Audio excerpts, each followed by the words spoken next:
Special relativity మరియు quantum mechanics. ఇవి రెండూ మన విశ్వం ఎలా పనిచేస్తుందో వివరించే అత్యంత ప్రాముఖ్యమైన సిద్ధాంతాలు. ముందుగా ఈ రెండు వేరువేరు ప్రపంచాల్లా అనిపించేవి. ఒకటి పెద్ద విషయాలపై, ఇంకొకటి చిన్న విషయాలపై ఉపయోగపడుతుందని భావించేవారు. కానీ శాస్త్రవేత్తలు ఇప్పుడు వీటిని కలిపి మన విశ్వం మొత్తం ఎలా పనిచేస్తుందో అర్థం చేసుకోవాలనుకున్నారు. అందులోనే రిలేటివిస్టిక్ క్వాంటం మెకానిక్స్ మరియు క్వాంటం ఫీల్డ్ థియరీ అనే కొత్త రంగాలు వచ్చాయి. ఇవి చిన్న రేణువులు ఎలా ప్రవర్తిస్తాయో తెలుసుకోవడానికి సహాయపడతాయి.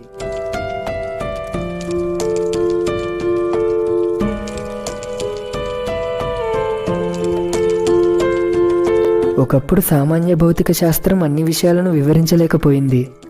కానీ ఐన్స్టీన్ చూపించిన స్పెషల్ రిలేటివిటీ వల్ల మనం టైం, స్పేస్ ఇంకా ఈ భౌతిక ప్రపంచం గురించి కొత్త కోణంలో ఆలోచించాము.